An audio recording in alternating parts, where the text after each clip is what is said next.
I'm Dr. Toolbell. I would love to welcome you to the very first episode of completing the workbook for the Art of Presales.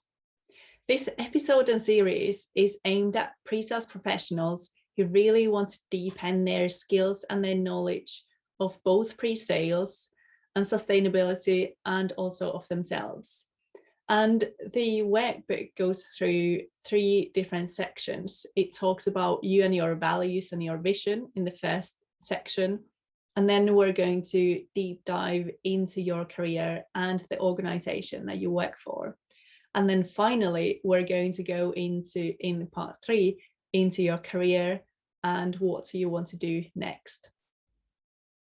So let's start with the first exercise on page 3, and it's so great to have you here. I'll post a link as well to the workbook just in case you haven't got it, and feel free at any time to pause and take your time and think through what you want to write in the workbook. And if you want to do this with a friend, that's also perfectly fine. It's sometimes nice actually to share the experience with a team member or with a colleague or someone that you know the other side of the world who's going through a similar stage in a career as yourself. So on page 3, we're talking about your vision, and the vision is a circle in the image, and we're going to start peeling the circle inside and further inside. And we're going to look at first your external, so for your environmental aspects. So what is your environment like? Then we're going to go into the external factors. So that's friends and family. And then we're going to go inside internally and look at the vision that's really core to you and no one else. What's really special about yourself. So starting with your environment, what is your dream world like?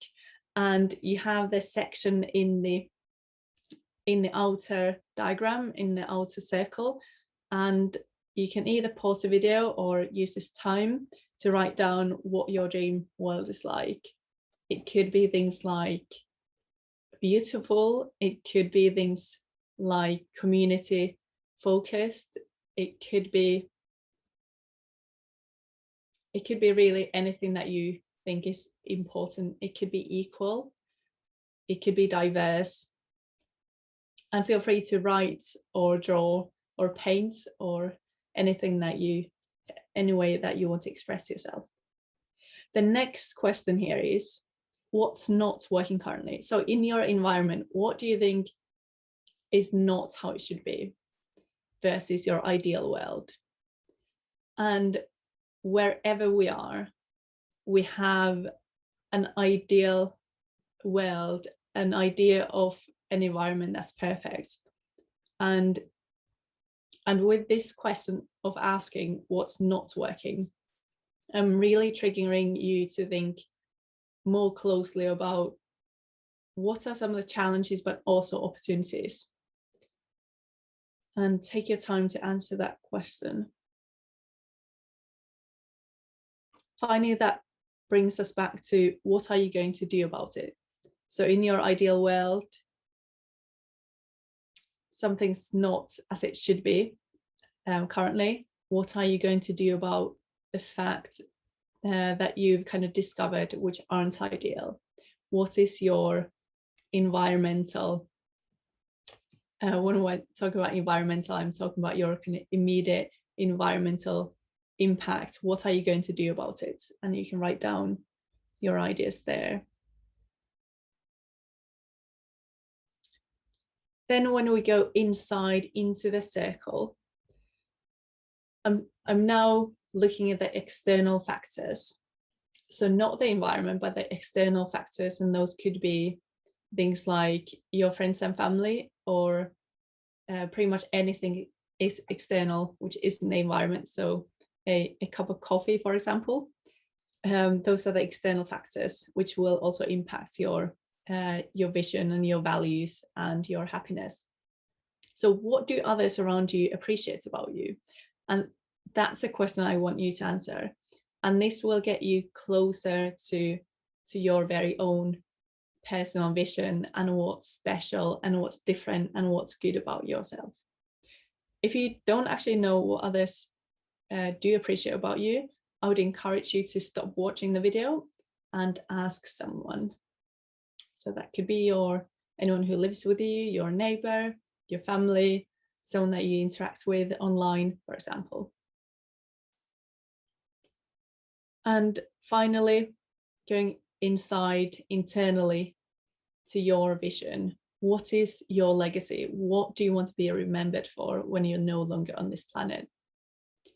And this isn't an easy question to answer at all, but it will get you closer, very close, in fact, to what is really important.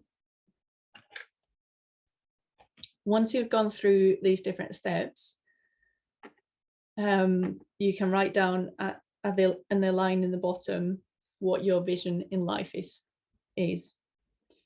I've quite widely talked about my own personal vision, which is to bring joy to the world, and wherever I am, it's what I am at in the core. It's if I work somewhere, if I interact with friends or family, what my core vision is to always bring joy. And when I'm not aligned with my vision, I feel a tension, and that's something that makes me sad. And I know it sounds very simplistic, but when we are and when we are and do what our vision is, we do feel more at ease. We do feel more balanced and more happy, but also we are more efficient and effective at work. So that was the first page. On page 4, we're going to talk about your vision, your mission statement. And the mission statement, if you haven't done that before, it's taking your vision and thinking about how will you make your vision come through. That's your mission statement.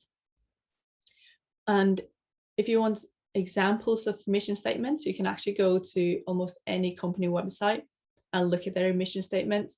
They will normally say what they want to, how they want to help organizations or individuals, and then how do they do that. I've given some examples in the workbook, and I've also written mine, but take the time to write down your own mission statement. And again, feel free to pause the video.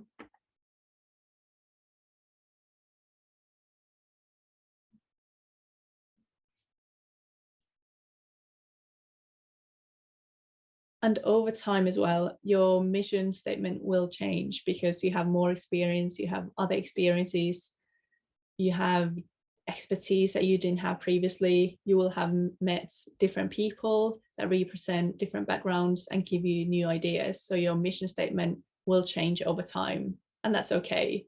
Typically, the vision remains very much the same throughout a person's life, unless there's been a very transformative experience. But the mission statement will vary across the life, and that's okay. And it's actually quite nice to see when you do write it down and look back in 5 years' time, or even in 1 year's time, see how your mission statement has changed. Right, thank you ever so much for joining me today. I hope you're one step closer to a great pre-sales and more deepened experience in your pre-sales career. And I look forward to welcoming you to episode 2. Thank you.